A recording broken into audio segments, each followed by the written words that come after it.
No other time beats this time right now. Now is a feast for the senses. All other moments of time are merely imaginations of the mind's eye. Visions of the past and of the future, whether happened or not, are not only untrue to the present, but are limited in their reality. No other time can be experienced with all five senses. It is only now that can be felt, smelt, seen, heard, and tasted all at once. And what a wild time it is to be a living earthly being right now. So I finished the last video with a kind of rush cliffhanger. I was about to head off on an adventure down south in Devon and Cornwall. I actually barely ended up filming, and this trip was nothing I envisioned. Right, I'm in Dartmoor. I'm so glad to be finally here. Although this isn't the end of my driving today. I'm just stopping off in Dartmoor because I've got a booking at a hostel in Newquay, which is in Cornwall. It's another hour drive, so I'm just gonna hang out here. There's a waterfall. I'm so tired right now though, but it's not all bad. I'm in Dartmoor National Park, which is somewhere I've wanted to visit for so long. It just looks so beautiful. I've got my coffee, which I definitely need some caffeine in me after that drive. I pretty much didn't stop driving for like 5 hours. That's tiring. Oh my god. Oh wow. Delicious.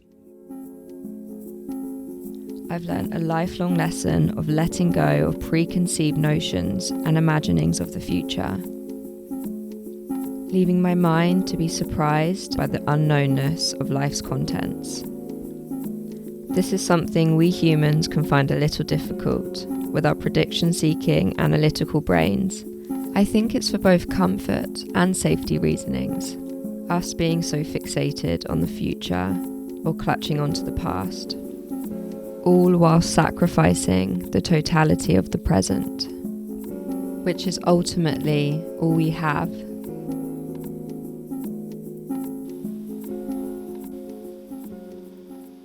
So I'm back from one of the most beautiful walks I've ever been on in my life. I felt like I was in Jurassic World. Wow. I'm quite deliriously tired right now after my long ass drive, and then I just did a massive hike. So I'm eating a very makeshift lunch because I didn't think about lunch. So, well, saying that, I had a roll and I had some pesto for pasta. So I literally here have a tomato pesto roll. So that's lovely. And I've got a naked bar, of course, because honestly, my Lord Saviour, like naked bars. So yeah, I'm gonna enjoy this, have some coffee, my naked bar, and get going. Who knew this cup holder would come in so handy? The glamorous side of car camping. The first day of this adventure, I felt at a complete loss. Unbeknownst to me, life without a solid structured plan of what to do, where to go, what to eat, where to sleep, is absolute chaos on earth for the mind. At first, but after all, there's no surprise there, being so adapted to a modern life in England of routine and systems. But then, a sense of calm crept in as I felt myself uncoil with society's slots of time and my brain's learnt requirement to have a step-by-step plan of the day and beyond. This left me so much room to just be, take a trip, set off on an adventure with no plan, no exact destination, and the journey will write itself along the way.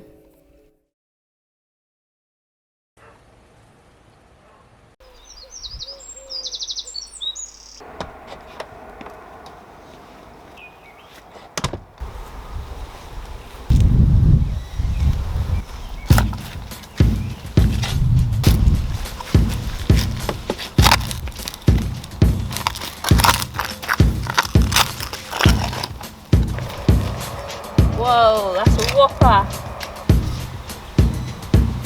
Okay, so I haven't actually mentioned what I'm doing here. I've just probably inserted some clips of me randomly digging. The intention for this little dugout space that I am currently leveling out is to basically just make a little cute cabin outdoor area with some kind of earthy stones mixed in.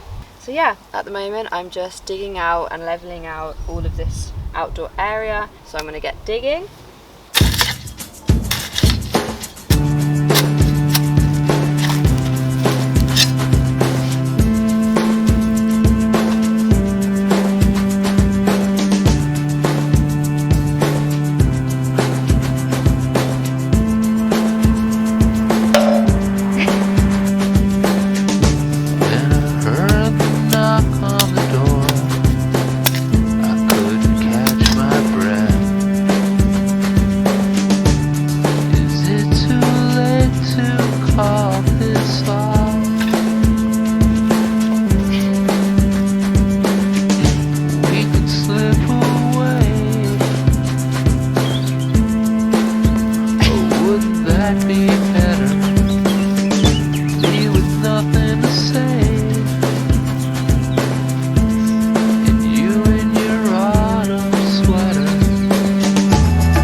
I'm currently sat at my new desk with a ring light, and this just excites me. It's just brought a whole new dimension to the cabin.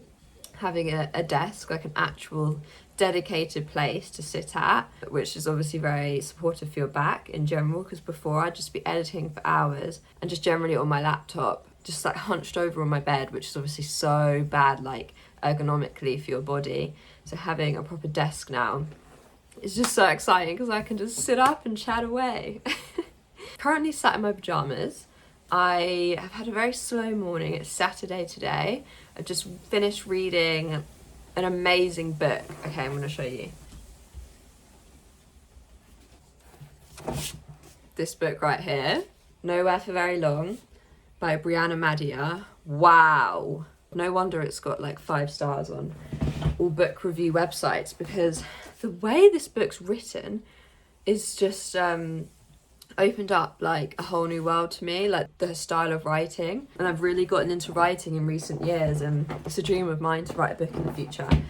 So this has just been like a very inspiring read. Not only her writing in general, but her story she tells and the way she tells it is out of this world. I mean, this story, it's not just your average story. It's just this wild chain of events, her life basically, and she runs through it all, from the biggest hardships to the greatest accomplishments and experiences, and it's just like a whirlwind of a read. I could not put this book down. So yeah, honestly, huge book recommendation here. Read Nowhere for Very Long. It's great. Exciting thing actually that I think I'm doing this afternoon, which I've been wanting to go to now since 2019, but COVID. It's called Amvrati Monastery. This monastery is kind of inspired by Indian Buddhist tradition. The big main hall is these huge high ceilings with wooden beams and this giant golden Buddha. Like, it looks magnificent. And I've been wanting to go for ages. They do every Saturday a meditation session for 2 hours from 2 to 4. So that's what I'm gonna head to today, which as I say, I'm really looking forward to it, to just experience it, because I love meditation and I never sit down and meditate in the afternoon. It's always the morning, sometimes the evening. Although breathing exercises has kind of overtaken my evening meditation. I find that works best for me. Just right before bed is a Wim Hof breathing exercise. Really gets me in the zone. It's basically transformed my sleep. Like, I won't go into it now, but I used to be someone with like horrendous baggage under my eyes, And yeah, there's maybe a little bit going on there today, but like this is a huge transformation compared to what my under eyes usually look like. And this is all due to my nightly routine that I've been doing for the last couple of weeks, and my sleep quality and quantity is better than it's ever been, or at least since childhood, you know, when you just be out like a log, before like the craze of adulthood comes and all the anxieties and worries that comes along with that, which keeps a lot of people up at night, sadly, society for you.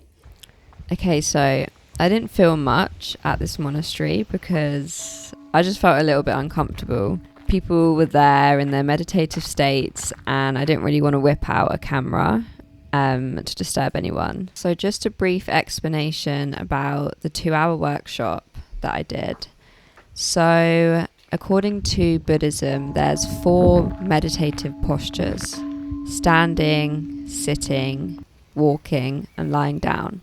Although lying down was not allowed, apparently people often drift off to sleep and monks have to wake them up, so they stay clear of the lying down meditation. For me, the most invaluable part of meditation hasn't even been the period of sitting and actually doing it. For me, it's been the aftermath. The feeling of grounding and rooting my mind into the moments that I'm experiencing. I've been watching the ducks here a lot recently. Suddenly, so many have just appeared, and I think it must be the now adult ducks have started congregating together and hanging out in the oxygenating plants in the water, and you just see a huge group of them glide past like they're off on their own adventure together. It's something about the summer season where not only humans but a lot of beings take the time to gather together or in solitude and just relax and recharge in the sunlight, like refill our batteries. Something about the sunshine does that to us, I think. And so in the summer, taking moments to breathe and to just relax is very necessary for anyone.